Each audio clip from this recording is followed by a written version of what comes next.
무소의 뿔처럼 혼자 가세요. 자신의 가치관을 되도록 자주 상기해야 합니다. 가치관을 되새겨야 하는 이유는 그래야 다른 사람의 주장이 반드시 옳지만은 않다는 것을 깨달을 수 있기 때문입니다. 스스로가 중요하게 생각하는 것들에 대해 되새김하다 보면 자신의 기호와 입장이 뚜렷해집니다. 그렇게 되면 우리 내면의 평가 시스템을 단단히 만들 수 있으며 자신이 옳다고 생각하는 방식을 선택하면서 인생을 꾸려나갈 수 있습니다. 타인의 고민을 상담해 주다 보면 타인을 위해 하는 가치 판단에는 남의 시선이나 평가를 크게 고려하지 않습니다. 하지만 이런 조언들을 자신에게 하기는 힘듭니다. 아무래도 남들이 나를 어떻게 생각할지를 걱정하지 않을 수 없습니다. 이제부터는 친구한테 해주는 조언을 나 자신에게 해보세요. 그 조언이 나를 더 행복하게 만들어줄 수도 있습니다. 마지막으로 친한 친구에게 하는 것처럼 나 자신을 위로해주고 기분을 풀어주세요. 당신은 친구가 억울한 일을 당했다면 친구를 괴롭힌 사람을 찾아가 혼쭐을 내주거나 마구 욕하며 친구 곁을 지켜줄 것입니다. 그런데 다른 사람은 잘 위로하면서 정작 자기 자신을 위로할 줄은 모릅니다. 마음이 힘들면 맛있는 음식을 먹거나 운동으로 땀을 빼면서 자신을 위로해 보세요. 나를 위로할 수 있는 방법은 결국 내가 가장 잘 찾아낼 수 있습니다. 자신의 좋은 친구가 되는 방법을 배우세요. 나의 기분은 내가 잘 알아주어야 합니다. 내가 아니면 누가 나를 챙기겠습니까? 삶이 마음대로 되지 않고 엉망진창인 것 같을 때 나를 챙겨줄 가장 따뜻한 친구는 나임을 기억하세요. 몸과 마음은 서로 조화를 이루려는 경향이 있습니다. 마음의 상처를 받으면 우리 몸도 그에 따른 변화가 생겨 철저한 방어 자세로 돌입합니다. 열등감에 빠져 있으면 자연스럽게 어깨가 움츠려듭니다. 자신감이 떨어져 고개를 숙이고 있는 자신을 발견했다면 억지로라도 고개를 들고 정면을 응시하세요. 또 무기력함에 손가락만 만지작거리고 있다면 당장 두 손을 내리고 심호흡으로 냉정을 되찾으세요. 꼿꼿한 자세를 유지하면 움츠러드는 마음도 어느 정도 풀려나갈 것입니다. 우리는 종종 과거를 회상하며 자신이 저지른 잘못에 대해 강한 후회와 부끄러움을 느낍니다. 어느 정도의 죄책감은 긍정적인 역할을 합니다. 우리가 정확한 판단을 내릴 수 있도록 유도해서 더 좋은 사람이 될 수 있도록 돕습니다. 하지만 과도한 죄책감은 내면을 망가뜨리고 오랜 시간 불안과 고통을 느끼게 만듭니다. 자신을 용서하는 일이 너무 힘들어서 오히려 다른 사람을 용서하는 것이 훨씬 쉽게 느껴질 정도입니다. 완벽주의자들은 자신과의 관계를 잘 다루지 못합니다. 누구에게나 장점과 단점이 있다는 사실을 알고 있으면서도 자신의 단점을 태연하게 받아들이기를 몹시 어려워합니다. 그들에게는 단점이 실패를 의미하고 좌절감을 안겨주기 때문입니다. 그런 사람들에게 단점은 어느새 지뢰밭으로 변해서 자신을 포함한 그 어느 누구도 절대 밟아서는 안 되는 것으로 인식합니다. 자신의 단점을 받아들이는 방법을 배우지 못하면 스스로 웅크리게 되고 점점 더 속 좁은 사람이 되고 맙니다. 자신의 욕구를 숨기며 자기 존재감을 낮추는 것입니다. 우리는 다른 사람을 귀찮게 하고 싶지 않아서 혹은 소중한 시간을 뺏기 싫어서 도와달라는 말을 하기 힘들어합니다. 남을 배려하기 위한 의도였다고 하더라도 매번 자신의 욕구를 숨겨 버릇하면 그 누구도 당신이 무엇을 원하는지, 무엇에 관심이 있는지 기억하지 못할 것입니다. 결국 당신을 무시하는 것에 익숙해질지도 모릅니다. 당신을 걱정하는 사람들에게 난 괜찮아, 걱정하지 마 라는 말을 반복하면 상대방은 당신이 정말로 괜찮고 힘든 일이 없을 것이라고 생각합니다. 사람과 사람이 관계를 맺고 지내는 방식은 하나하나의 사소한 일들이 차곡차곡 쌓여서 형성된 것입니다. 표현하지 않는 버릇은 상대방의 관심과 보호를 받을 기회를 거절하는 것과 마찬가지입니다. 스스로를 하찮게 여기고 책망하는 사람은 삶의 아름다움을 알아채지 못합니다. 남에게는 늘 상냥하지만 정작 삶의 활력이 없는 사람에게 내면의 즐거움이 있을 리 없습니다. 자기 자신과 잘 지내는 사람이 행복한 일상을 사는 법입니다. 자신을 좀 더 너그럽게 대한다면 진정한 즐거움을 더 많이 느낄 수 있을 것입니다. 나의 불완전한 모습까지 받아들이세요. 나의 필요를 남에게 적극적으로 표현하세요. 우리는 자신을 힘들게 하는 습관을 조금씩 줄여나가도록 노력할 필요가 있습니다. 외모는 마음에서 생겨나며 사람들은 각자의 얼굴에 세월의 흔적을 새기며 살아갑니다. 우리가 지나온 세월, 생각과 가치관, 심리 상태의 모든 변화 하나하나가 얼굴에 흔적을 남깁니다. 오랫동안 일정한 정서를 유지한 사람은 표정에 크게 변화가 없지만 항상 초조하고 우울한 사람에게는 불안한 얼굴이 생깁니다. 또 다른 사람에게 넉넉하지 못하고 인색하게 구는 사람은 좀스러움이 얼굴에 비칩니다. 우리는 부끄럽지 않은 사람이 되고 싶어 합니다.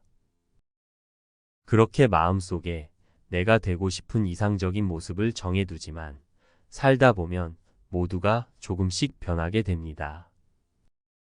그 변화의 대부분은 원하지 않는 모습입니다.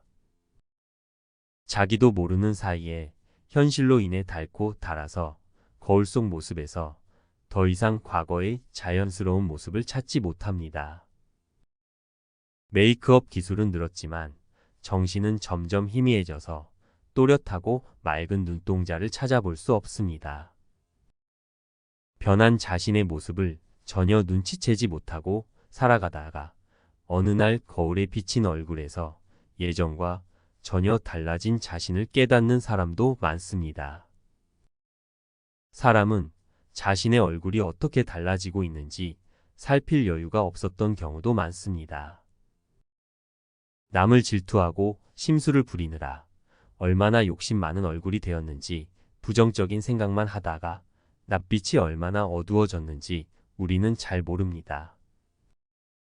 오랜 동안 자신을 방치해둔 사람이 더 이상 이렇게 살고 싶지 않다는 선언을 하려면 결국 자기 자신에 대해 깨닫는 것이 우선입니다. 가장 먼저 거울을 보고 얼굴을 자세히 들여다보세요. 자화상을 그리며 자신의 심리 상태를 진단해 보는 것도 좋습니다. 그렇게 지금의 자신을 다시 알아가고 친해져야 합니다. 나의 표정이 초조한지, 안정적인지, 무뚝뚝한지, 생기 있는지 살펴보세요. 나의 웃음이 자연스럽게 나오는 웃음인지, 남의 비위를 맞추다가 억지스러운 웃음이 익숙해진 것은 아닌지도 생각해 보세요. 그리고는 내가 원하는 모습이 무엇인지를 떠올려 보세요. 나의 이상적 모습을 닮아가려는 노력들은 결국 나를 그곳에 닿을 수 있도록 만들어줄 것입니다. 앞으로 거울을 볼 때마다 기대한 모습이 아니어서 실망하기보다는 자신감 있는 표정으로 자신을 마주할 수 있기를 바랍니다. 사람들은 우울증에 대해 많이 오해합니다. 우울감은 하루에도 몇 번씩 찾아올 수 있는 흔한 감정인데 그런 날이 조금만 잦아져도 자신이 우울증에 걸렸다고 생각합니다. 스스로 우울증이라는 진단을 쉽게 내리는 것입니다. 요즘에는 정신 건강에 대한 정보를 손쉽게 얻을 수 있습니다. 관심을 가지고 자신의 마음을 들여다보는 일은 당연히 권장할 만한 일이지만 인터넷에 돌아다니는 정보만으로 자신의 병을 스스로 진단하는 일은 조심해야 할 것입니다. 우울에는 여러 종류가 있는데 우리는 그 종류를 무시하고 통틀어 우울증이라고 부르는 것에 익숙합니다. 사람들 모두가 우울한 감정에 대해서라면 조금씩은 다 할 말이 있는 것입니다. 그래서인지 우울증인 친구에게 너무 가볍게 조언하는 실수를 하기도 합니다. 나가서 햇빛이라도 쬐라고 하거나 규칙적으로 운동하면 우울증에 좋다고 조언합니다. 물론 틀린 조언은 아닙니다. 그러나 의지로 이겨내야 한다고 쉽게들 말하지만 의지가 도무지 생기지 않는 것이 우울증입니다. 우울증 환자들은 침대에서 몸을 일으키는 것조차도 전쟁을 치르듯 힘들어합니다.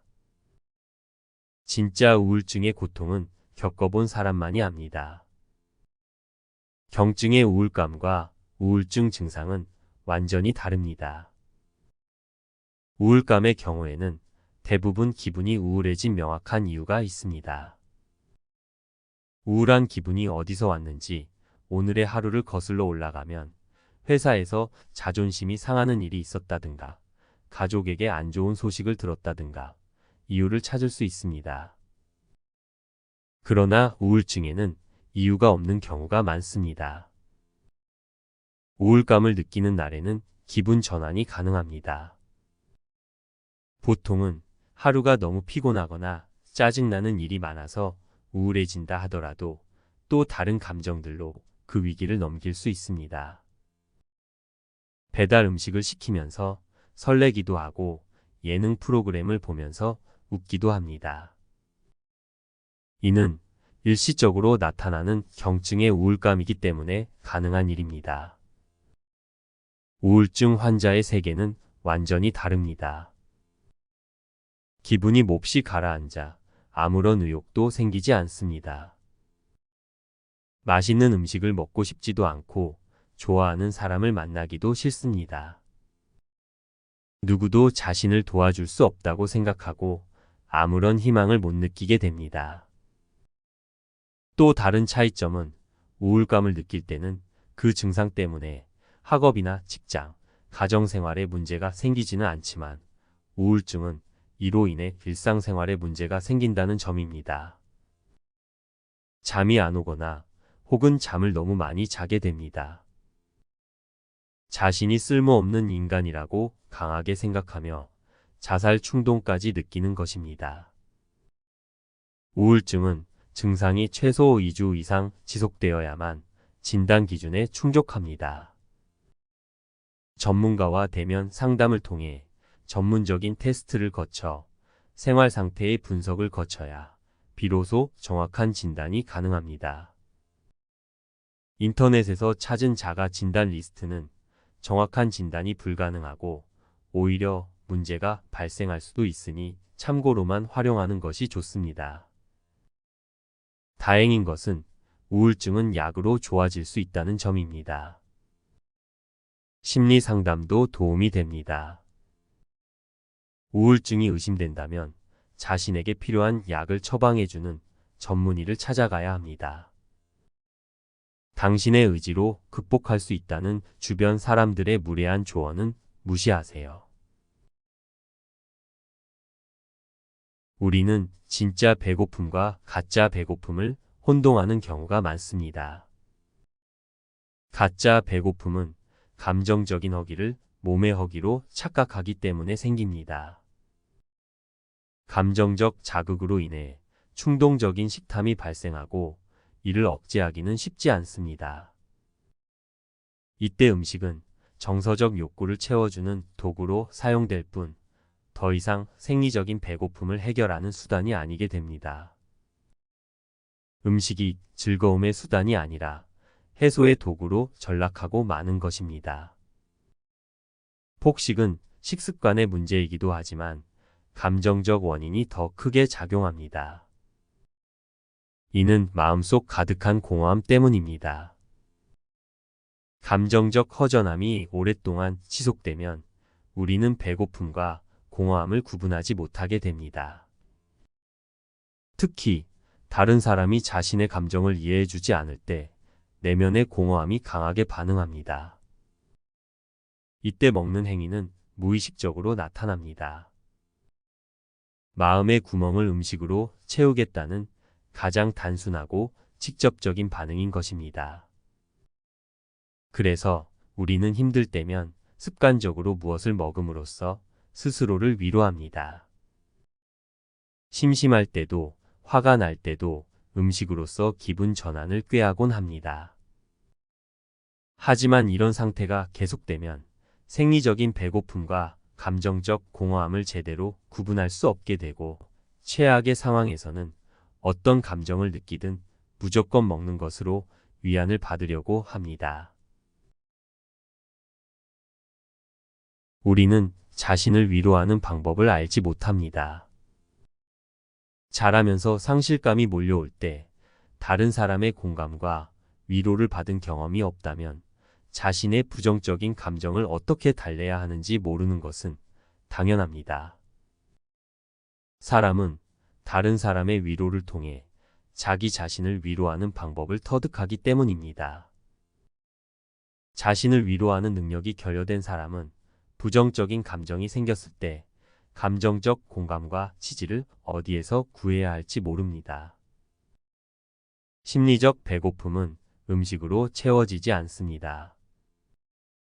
당장은 일상에 집중하는 방법이 가장 좋고 근본적으로는 자신을 위로하는 방법을 천천히 알아가는 것이 좋습니다. 그제서야 마음의 공허함이 비로소 채워질 것입니다. 사람의 마음은 물과 같아 상황에 따라 끊임없이 변화를 거듭합니다.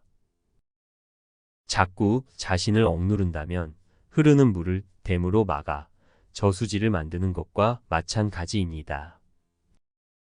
감정이 들어올 수는 있으나 나갈 수는 없게 됩니다. 조금씩 수위가 높아진 우울한 감정이 넘치기 시작했다면 댐은 언젠가 무너지고 말 것입니다. 편안하게 이야기를 나눌 수 있는 사람을 찾아봐야 합니다. 친구도 좋고 가족이나 상담사 혹은 아예 모르는 사람이어도 좋습니다. 가슴이 답답해서 응어리가 쉽게 풀리지 않을 때 그 사람을 찾아가서 하소연이라도 해보세요. 그 사람이 당신의 문제를 모두 해결해 주지는 못하겠지만 최소한 당신 마음에 고여있는 물은 다시 흐르게 해줄 수도 있습니다. 그러니 혼자 끙끙대며 자신을 꾸짖고 벌주며 살지 않기를 바랍니다. 당신이 웃고 싶지 않을 때 웃지 않을 수 있는 사람이면 좋겠습니다.